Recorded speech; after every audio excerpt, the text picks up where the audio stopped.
Chicago and the Philippines.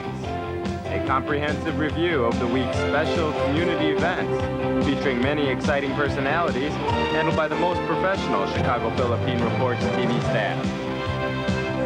Good afternoon and welcome to the Chicago Philippine Reports TV, still the #1 Filipino show in the Midwest. I'm Girly Pascual. Welcome to our show. Today we have all the top stories from the Philippines. We also have what's happening in our own Filipino-American community of Chicago. We have interesting interviews led by our very own executive producer, Miss Veronica Layton. We have Bridget Cotero Carino. All these are coming up and more afterward from our sponsors. Please stay with us.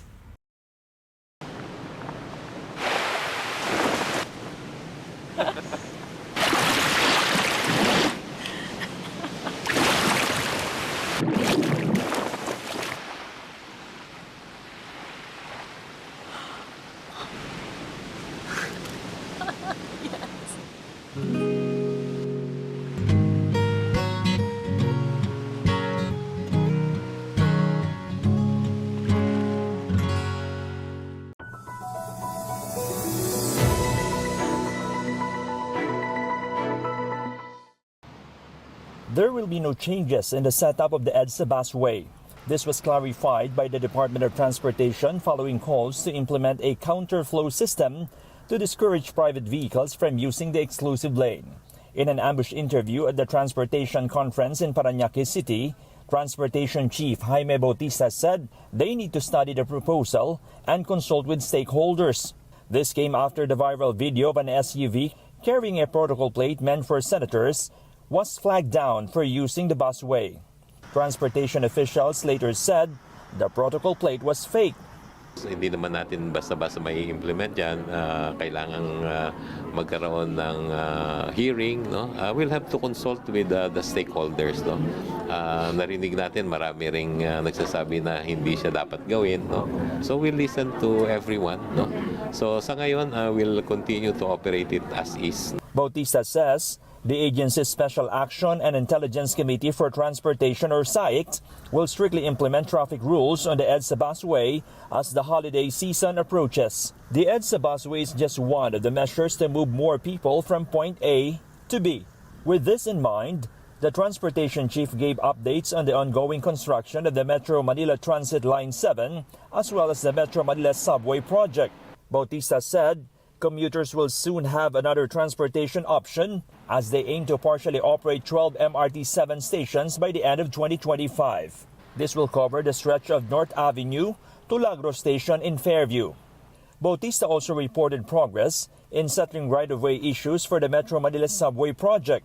Continuous yung ating discussion with landowners. Yung 47 households sa Corinthians, almost kalahati doon nag-agree na. No? And we continue the discussion and dialogue with them. The agency is also seriously considering the use of cable cars to decongest the metropolis and provide the public another mode of transportation.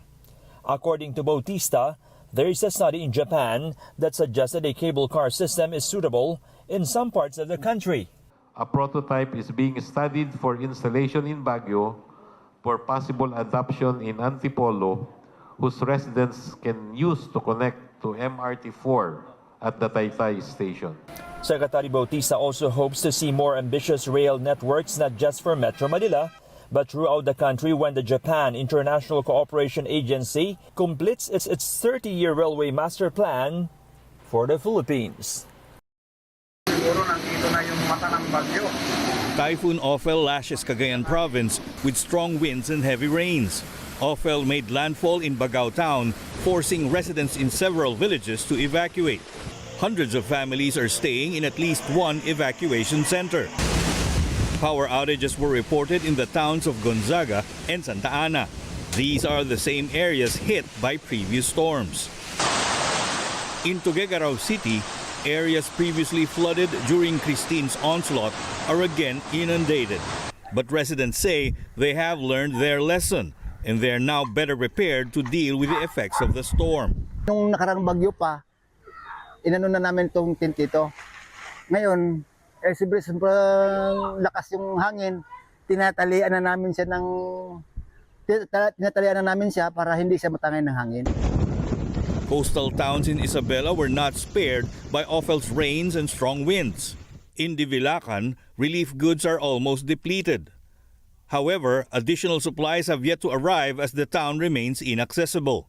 Nearly 1,000 families forced out of their homes are staying in an evacuation center. Residents in Dinapigue have fortified their homes to withstand gale force winds.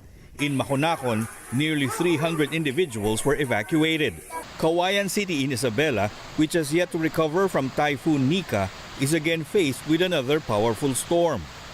Residents in Ilagan City who evacuated during Typhoon Nina's onslaught cannot return to their homes just yet. Meanwhile, President Marcos Jr. has ordered relevant agencies to ensure the integrity of buildings and structures amid the series of typhoons lashing parts of the country. The president led the distribution of relief supplies for typhoon-hit communities in Tagaytay City on Thursday. Para naman sa DPWH, DODR, DOST, DTI at iba pang ahensya at lokal na pamahalaan, inuulit ko po, pag-aralan at suriin ang nang mabuti ang ating mga kalsada, tulay at iba pang istruktura upang matiyak natin ang dekalidad, ligtas at handa ang itong mga struktura ito laban sa pagbabago ng panahon. The president also told local government units to use the government's geohazard map to minimize casualties during calamities. Inatasan ko na ang DILG at DNR na hikayatin ang ating lokal na pamahalaan na gamitin ang geohazard map ng DNR, Mines and Geosciences Bureau, upang magsilbing gabay sa mga landslide prone na at lamang masyadong maraming baha na lugar.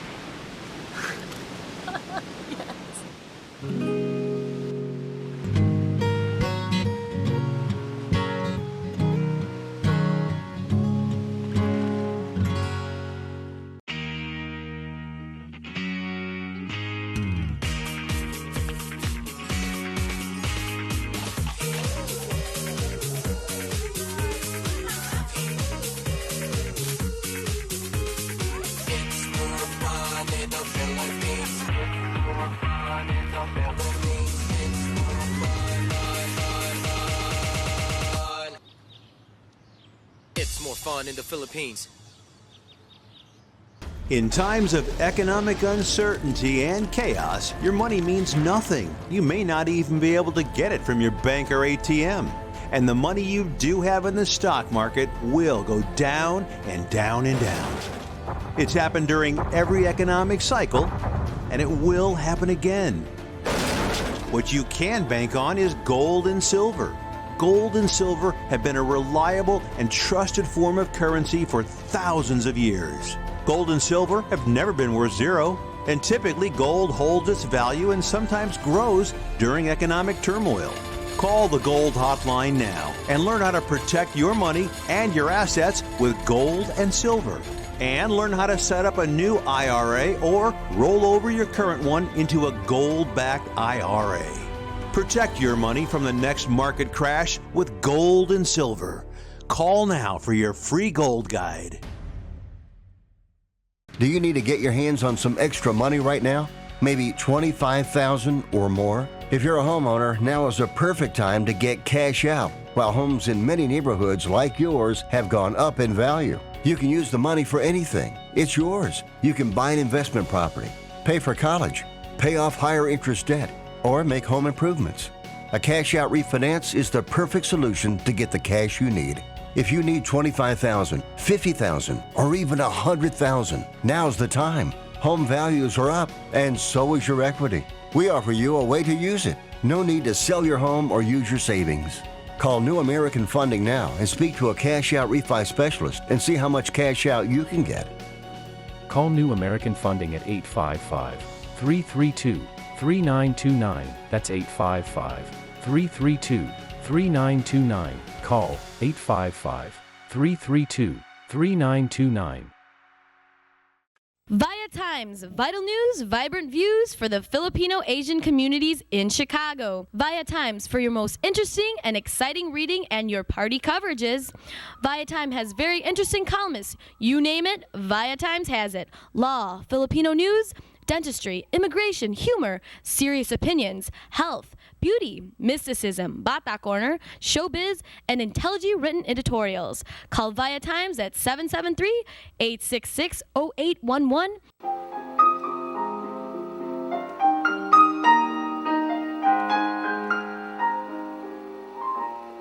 Magandang hapon po sa inyo lahat and welcome to Veronica's segment of the show. Today I have two very exciting people. They are a couple and they're in the entertainment business, and we had really good luck and good time in meeting them here in Chicago 2 weeks ago when they had a performance in a show, a concert, a dinner concert at Max Restaurant, produced and directed by Direct Jerry Rebello. Help me welcome Paul Enriquez and Jing Velasco. Hi. Hi. Magandang hapon sa iyo. Tita V. Thank you for having us. Kumusta sa lahat ng mga kababayan natin dyan? We really have. It was just, well, it was not really a big concert. It was, but the people that were present really enjoyed it. Each one of them enjoyed this couple who are Filipino entertainers living in Houston, Texas. Yes, we Yes, do. it was a very intimate concert and we had way more people than we hoped for. Yes. So maraming salamat po sa mga dumalo at sumuporta sa amin at kay Direct Jerry. Okay. All right. How are you? Maraming salamat sa inyong dalawa. And Ay, walang anuman. up It's to a now, pleasure. people are talking about you. And people who came and saw you and heard you have sing at the concert. Anyway, what I want to know is, can you please tell our viewing audience how both of you started your music career? Okay, mauna na ako. Okay, go ahead. Una muna si Jing, okay? It started just by accident. I was in college, and Paul and I was at a get together, and then the director of a noontime variety show, Student Canteen, si Aris Bautista, he just said, "Hey, Paul and Jing, why don't you go sing a duet during that get together?" So we sang a duet, and then Aris probably liked it, and so he invited us to record a song to promote their upcoming Valentine singing contest at Student Canteen. So we did perform there on TV. I was so nervous because that was my first time to be on TV. And apparently the other television shows watch each other's shows, and they probably liked our performance. And so all these other television shows started inviting us to also perform in their shows. So that just snowballed, and it led into television commercials. It led into other ano pa ba? Into a recording TV show. contract, and then I became a co-host with Roderick Paulate in an evening musical variety game show. So it was a lot of fun. Ako naman matanda na ako. Ikaw naman po. I started 1973. My goodness. When I became a member of the Ambivalent Crowd, and I stayed with them for 4 years, I think. And in 78, I went solo. I recorded for Vicor Music Corporation and just started all the shows that I've been doing since then. And your first hit was Ayoko Na Sa'yo. That was the one. And that's 51 years ago. My goodness. And you guys were not married yet at the time. Yeah. Yeah, before I did the show in Chicago, I was asking the Lord, Lord, I've been singing 51 years and give me a sign if you want me to retire already. 51 years is a long time performing. And you know, the audience in Chicago gave me a standing ovation. So I said, Lord, is that the sign that I should I think you will get the sign at the age of 99. you you're still you're still strong. Really good look. Still good looking, and thank you. really the talent's still there. Talent will always still stay. Salamat po. I'd like to take this opportunity to invite the Filipinos in the Chicago area. On March 2025, we will do a concert with Dulce. And everybody knows how good Dulce is. And we would like to thank Direct Jerry for producing this concert, Dulce and me, and hopefully the audience that saw me in Max will see us again. March of 2025.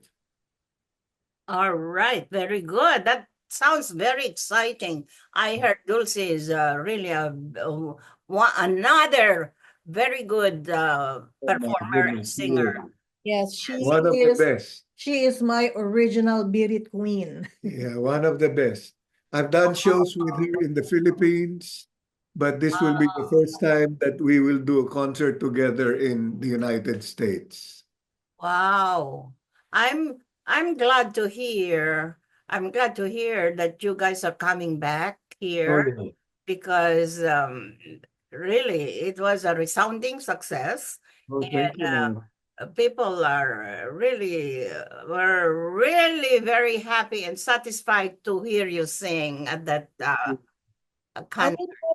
I will probably be there as a fan and audience in March. So it will be headlining Paul Enriquez and Dulce.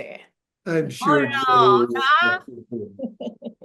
oh, okay. All right. I see.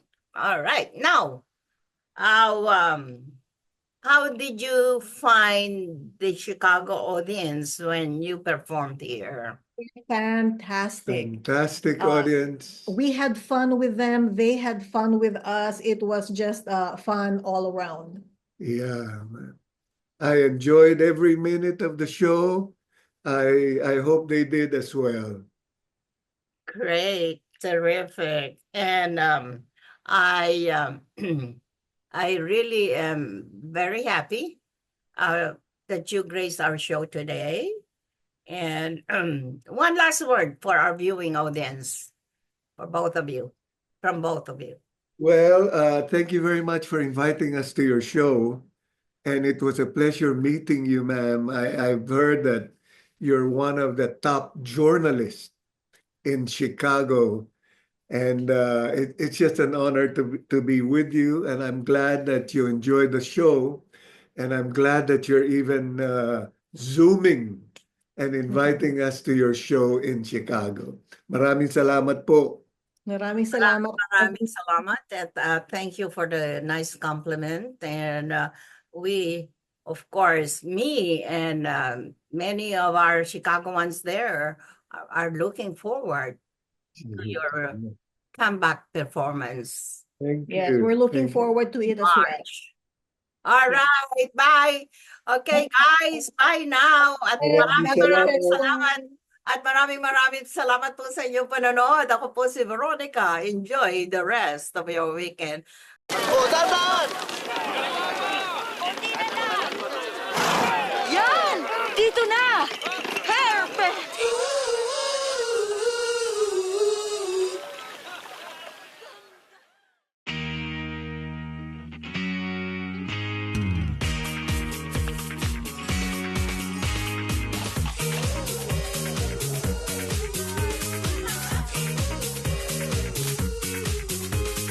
It's more fun in the Philippines.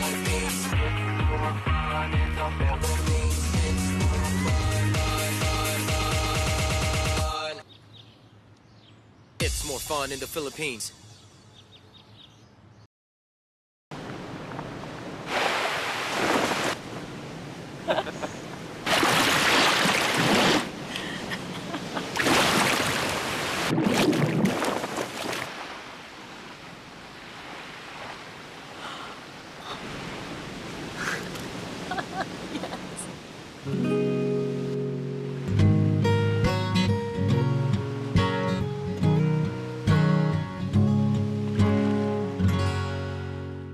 Magandang hapon po sa inyo lahat and welcome to Veronica's segment of this show. Today, I have three very interesting young Filipino-American leaders in our community. And believe it or not, I really saw these kids growing up almost. And I'm telling you, I'm so excited. And most of all, this lady here, Joy Molano. Oh, Joy, since she was a very little girl, I've seen her. I used to go to their place. Her mom was a good friend of mine. Hi guys, welcome to our show. And these young leaders are officers of a very, really old organization, and it has been there serving the community in the west suburbs. It is now called, it used to be Filipino Friendship Society of Bolingbrook. Now it's only known as Filipino Friendship Society. And these are the top officers of the organization. Let me introduce first the president, Michael Palmera. Hello. And the vice president, Choi Molano Vergara. Hello, everybody. And Mr. Rex Balsita. Wow, these kids really came What's up? from families. Really, their parents were my contemporaries, believe it or not.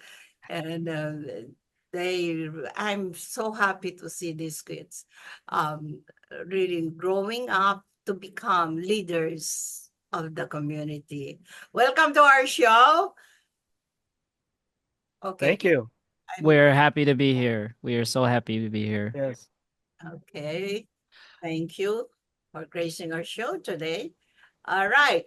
First things, what is, whoever would like to answer, what is the FFS or Filipino Friendship Society?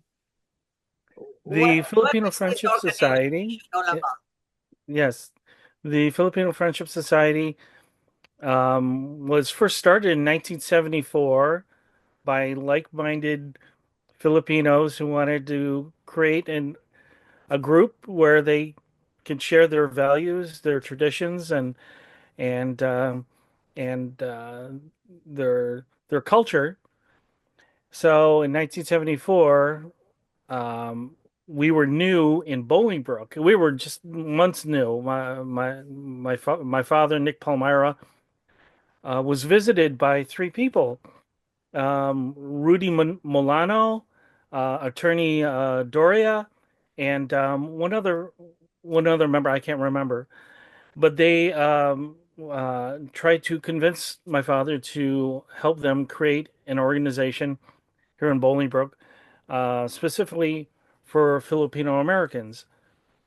And that became the start of the FFS, where my father wrote up the articles of the Constitution for the FFS, and we started gathering people together, going house to house to recruit new members. And since people worked during the day, we had to go house to house at night, and they it was very successful. People, mostly the wives of the families, were pushing the husbands to join, and we all got together and we formed the FFS, and it's a it was a very interesting start. Seeing that here in Bolingbrook, when we first started, it was all farmland. There were barely any houses. So when we needed help to build our yards, our homes, we recruited other Filipinos in the community, because back then there weren't we couldn't just call like a gardener to come out, because they didn't exist back then. So other Filipinos would come out and then would help people put out the new grass on their lawn, help with their backyards. It was incredible. So that was basically our start, and eventually we grew to participate in the community with the parades, the Bolingbrook parade, our first float, our first entry. We actually won 3 prizes in the parade, and which really garnered more Filipinos to join us. So that was a great event. So yeah, that was basically our start. All right, very good. When it was founded, I remember I was there. I attended the first inaugural ball Yes. Oh, wow. FFS. All right, okay. Yes. All right. These days, since you took off the name Bolingbrook, what areas or suburbs is this organization serving right now? We're serving areas around Aurora, Joliet, Naperville, basically the surrounding suburbs of the western suburbs around Chicago. So we actually have members as far as North Chicago, and even some members in Indiana. So yeah, it's we're pretty much spread out. Okay. Yeah, Joy. Okay, I've seen you always accompanying your mom or your dad around that time. Okay, now that you're an officer of this organization, um, you are the vice president of how do you see yourself serving the organization? Hi, Tita Veronica. It's good to see you. Thank you to Rex and you for scheduling this historic time, actually, as we're coming back and reuniting. You know, as vice president, trying to help get some of get reorganized and re-energized with the group, and helping our executive board, and trying to connect with members, and help really. I think we're going back 50 years when we were forming with our, you know, our parents were forming the group, and we all have to do a little bit of everything in starting an organization, a community organization, a business, what have you. It really takes a really large team effort to restart and energize a group. So just trying to play the role that I can to help Michael in his presidency, but also uh trying to work with the board and help each other in our collective goals that we have, and remind families. I think one of the roles that I play in particular, now living here and raising my family, being able to connect with new families that are in the area,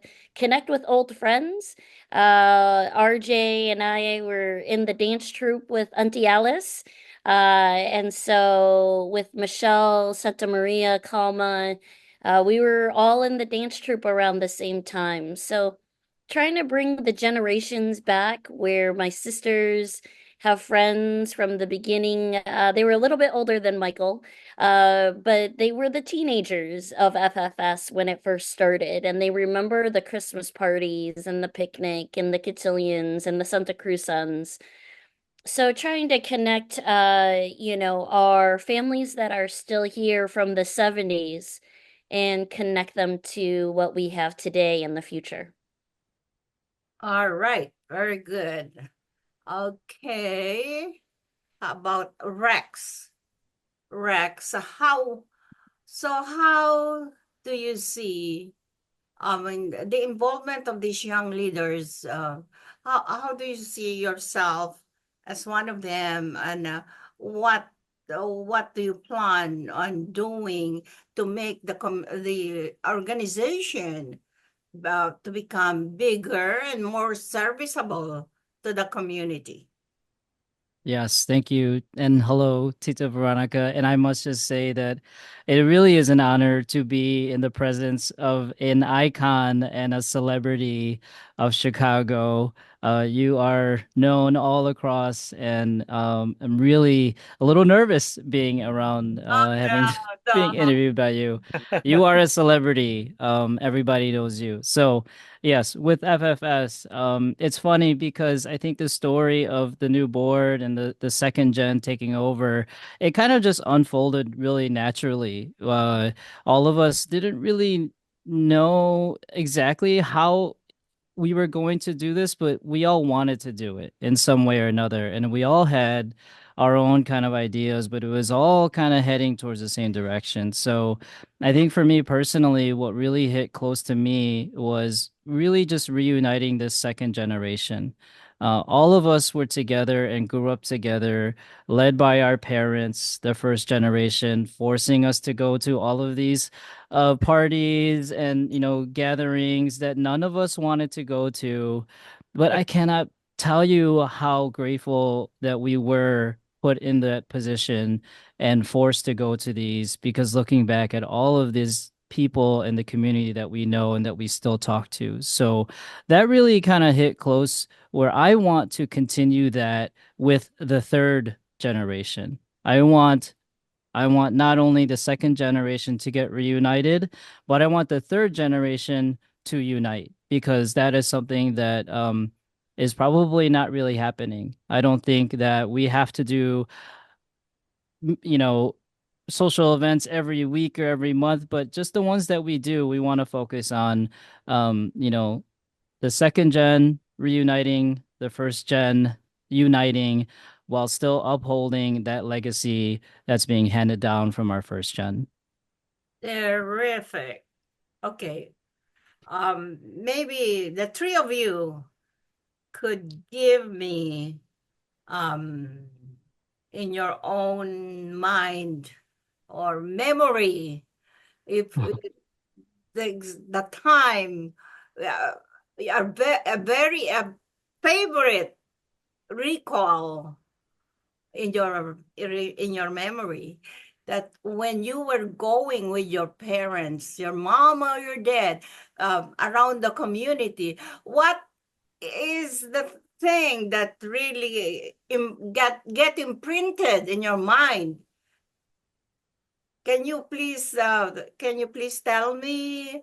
Okay, I'll start with the president, Michael Palmera. I think it would have to be, for me, it would have to be the Christmas parties. All right. When I was young, I remember the Christmas party. I was like 8 or 9 years old, and we would have the Christmas parties at the Park District. And I remember the Santa Claus would come out, and he would start passing out the toys, and I was like, I'm not gonna get anything. I'm not gonna get anything.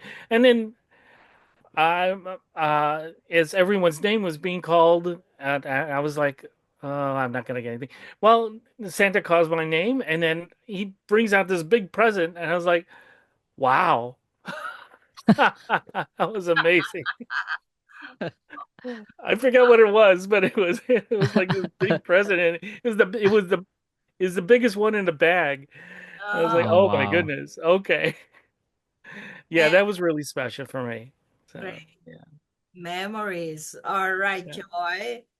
What was it? Oh gosh. Okay, so my dad, as Michael said, has been part of FFS, and my mom, of course. That is true. The wives did a lot of influencing their husbands and partners, and so you know. Gosh, there's so many. It's hard to just pick one because some of my favorites are with people that I'm with on eBoard, like RJ and Michelle, and dancing for the Filipino Friendship Society and representing for the dance troupe. And we did that for over a year or so, and now we still see each other. On social media or have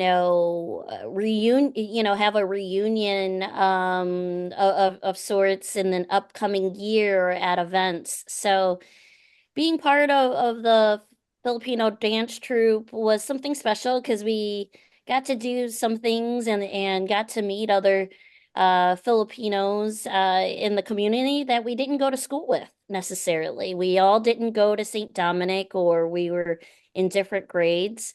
I am going to share a couple more just because I'm that old. But I would have to say, being part of my own cotillion in 1993 and being part of my sister's cotillion as one of her flower girls and seeing just the other cotillions that we had as a part of FFS. And you'll see Tito Romy be the father, but also the father figure for other debutantes. And we have our cotillion souvenir books. And so I know back then, I have to agree, back then we didn't know all what it would mean or how it would impact us. But seeing that we got to do that with other debutantes in the Filipino community and their families, and decades later, we can remember, the dance practices, the escorts that we've had, and friendships that we've made, and I think that's why we're still called the Filipino Friendship Society. I could go on and on because there's a lot of events that happened, but those are probably the two because it mixed friendship with my family. The cotillions did. So those were some special moments. Terrific. Thank you. And you, Rex? Yes, I will definitely add to the Filipino dance troupe memory. I I'm a little younger than Joy, and I was forced to attend uh a practice for I didn't really know what it was, but my mom dragged me to Tita Alice's house to potentially start practicing folk dance. I've never danced a day in my life. I was really young. I think I was only maybe in uh, uh fifth grade. I don't know, 10 years old or 12, something like that. And I didn't want to be there. There was only Tita Alice's son, who was the same age as me, and these two other girls, and there was the four of us practicing, and I'm doing like these childish dances, these really, I don't want to dance with girls. But I had, she kind of forced me. My mom, let's just say she forced me. And I did it, but what really surprised me, why I was super shocked. I don't think anybody knows this, Joy, you know this, but I didn't had no idea that it was part of a bigger group. Oh, So within a couple weeks or a week or two, there was officially a practice with everybody, and there was like 30 kids there. And that's when I met Joy, a bunch of other kids in the community that I knew from my sister's friends, and I was just like, wow, I didn't know everybody was here, and it really was just just an amazing time throughout those couple of years. We were we were a big production. It was a very big deal. We were traveling, doing other, not just FFS events, but we were doing all types of events for the Filipino community. We had young kids to middle to older, all the whole age range.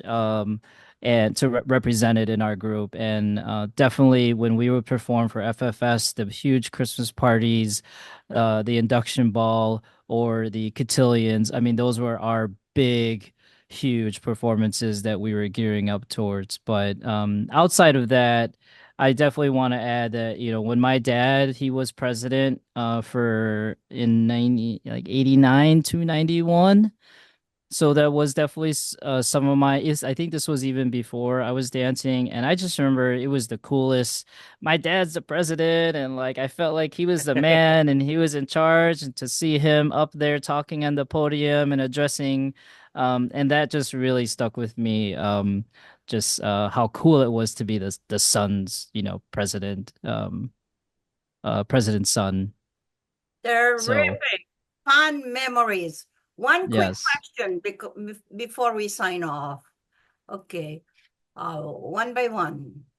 Are you planning to have your children and grandchildren uh, with these legacies that you have experienced from your parents?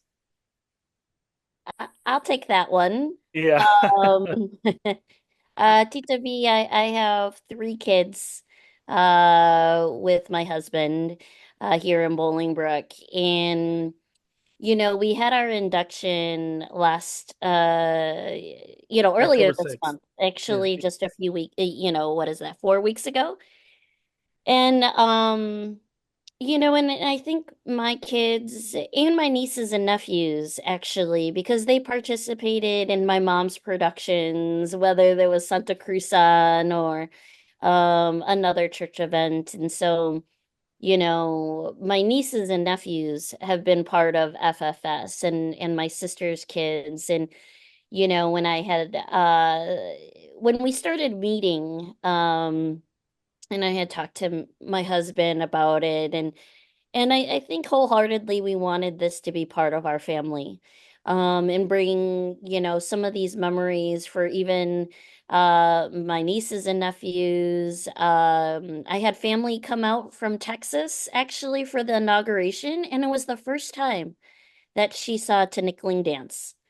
And I was like, wow, and they saw the two dances that we had because of FFS, you know. For my kids, they've heard about things or stories that we have shared or my sisters have shared or my husband has shared in their own, them growing up. And now they can experience it. And so they my second child was asked to escort Rex's niece, and I think they understand a little bit of obligation, but I think they also understand what this means to our culture and carrying it through the next generation. So I think we'll see that. And as a parent now, I want to balance it a little bit, but I think they understand what the legacy means. As my dad and mom were also officers and presidents, and all of our parents were.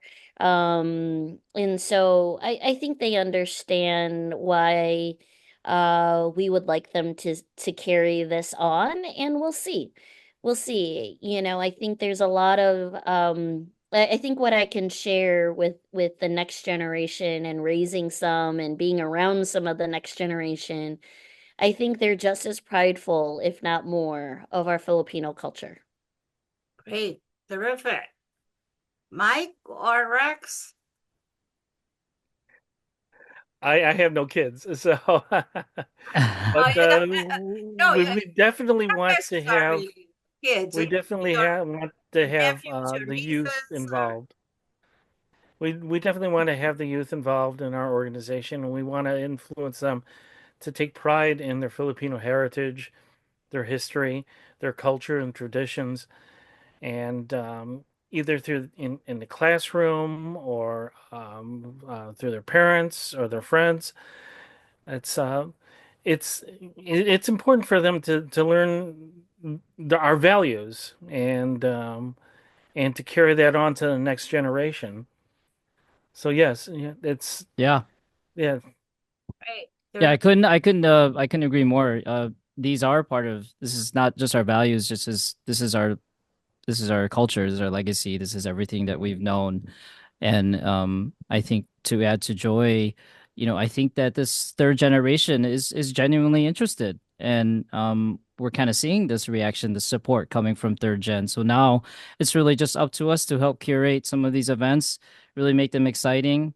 I mentioned about reuniting the second gen. I really want to be a spark plug and be an example of second generation. I want to personally reach out to as many second generation friends and old friends that I've had, to just get this word out to them, to hopefully, get their support at, at least one event, if not, some events in our future, and just, bring us back together, to just have network and just have a good time, catch up on life, catch up on what we're doing, have our kids. I don't have kids either, TTV, but I have a lot of friends with kids. I have my own nieces and nephews, and it really warms me to think about what we can do and what we could bring to them and teach them what our parents taught us.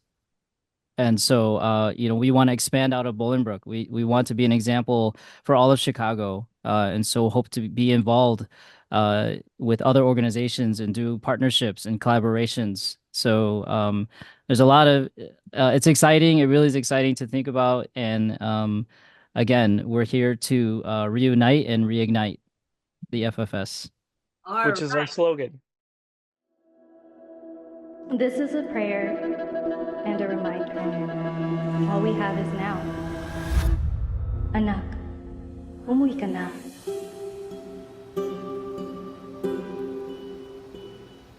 Worldwide this morning, growing concern over a growing health crisis. The World Health Organization has just declared that this is a pandemic. Hi. I can't hug you. Don't touch me.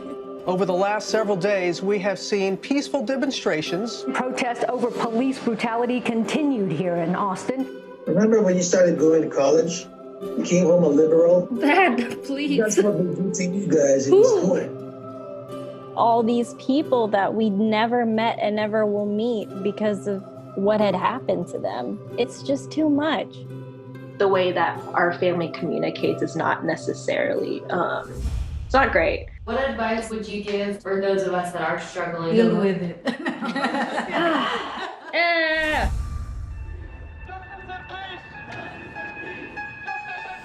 I think the norm for our community has been to just stay silent and keep to your own business. I could definitely be doing more than I'm doing right now, and I know that others can as well. What if someone is called from God to be an activist? I can answer that question. Shouting revolution, oh wow, breaking each tradition. You don't believe in the Black Lives Matter movement? An advocacy group reporting at least 3,800 anti-Asian hate incidents since last March. I'm kind of conflicted. I'm like, maybe I should move home and be here with them. I hope that this moment makes you take a step forward and a step together in the right direction. In order for a subject to not be taboo in our community, there always has to be someone to start that conversation. Yeah. You speak up for me when I can't speak up for myself. And I've seen you do that for other people. I see a lot of people who just kind of cut off friends and family, and I don't think I can do that. I love my parents. This is a symbol of our voices. If you look at your neighbors around you, you will see who stands with you, who stands for you. At least I know that you can stand up. That's the thing I'm so happy about.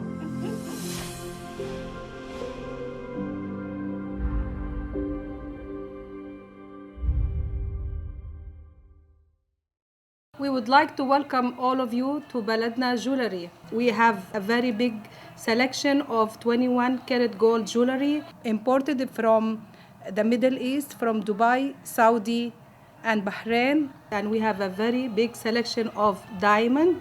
We offer free financing for 6 months, and we have a layaway system which you can leave your stuff for 3 months. We repair gold and we buy old gold. Welcome to Baladna Jewelry. Salamat po.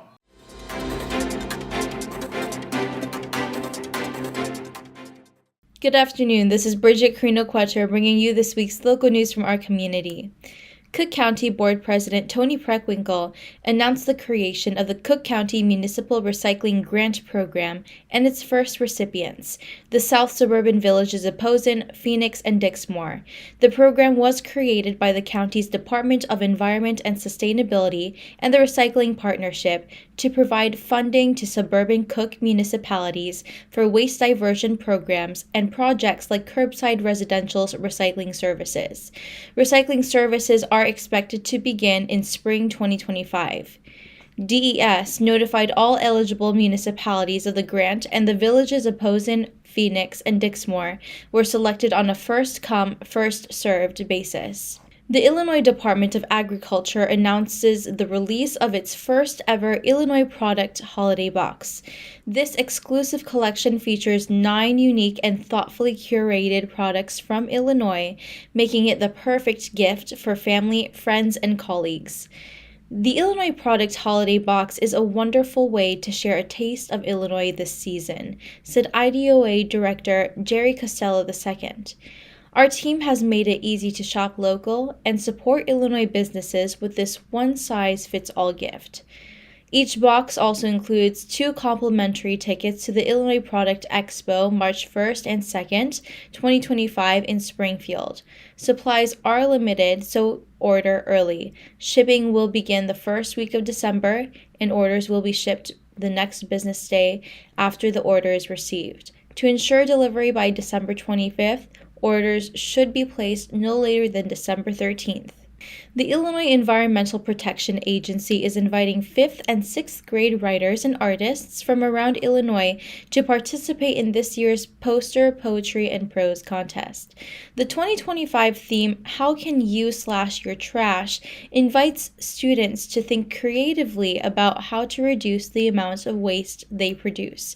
This could include buying fewer single-use products, diverting food waste, repairing broken items instead of replacing or buying new, and recycling responsibly. Educators are encouraged to introduce the Illinois EPA's curricula units on waste management and food waste, available for free at epa.illinois.gov/topics/education.html.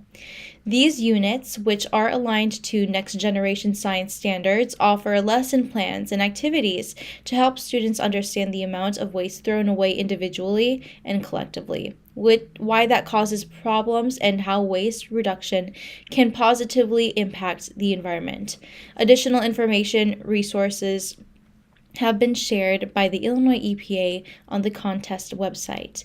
After learning about waste reduction, students are invited to create posters or written works for the contest related to this year's theme. Teachers may display the submissions for voting and submit final entries to the Illinois EPA for further judging. Teachers may submit up to 8 individual entries per school to the Illinois EPA by February 3rd, 2025. On Veterans Day, Cook County Assessor Fritz Kagi reminds veterans that they may be eligible for property tax saving exemptions that reduce their tax bills. Today we honor the sacrifice and service of millions of American veterans throughout our nation's history, said Assessor Kagi. Here at the Cook County Assessor's Office, we are committed to assisting our veterans in any way that we can. The Assessor's Office processes 10,000 exemptions for veterans annually. Veterans who believe they may have been eligible for a past exemption can file for a certificate of error dating back to 2019. The Illinois Department of Public Health is seeking to fill a number of positions at its upcoming job fair in Springfield. The event will take place on Tuesday, November 19th, 2024, from 11 a.m. to 3 p.m. at the John R. Block / Illinois Department of Agriculture building on the Illinois State Fairgrounds, 801 East Sangamon Avenue in Springfield. Public health is a team sport, and for our IDPH team to be successful, we are looking for individuals with a wide range of skills and talents to help improve the health of Illinois, said IDPH Director Dr. Samir Vora. We encourage individuals from all different career and educational backgrounds to attend IDPH Job Fair and talk to our career counselors. Our hope is that we can find you a valuable and rewarding position on our team and start you on a career path that improves the public's health. Most of the major programmatic areas within IDPH will have representatives on hand to answer questions about the work they do and the qualifications being sought for prospective employees. While resumes will not be accepted at the job fair, job seekers may bring a copy of their resume for review by career counselors from the Illinois Department of Central Management Services, who will also be on hand to answer questions and assist with the application process. That's all for today. Thank you for watching our news this week. This is Bridget. See you next time.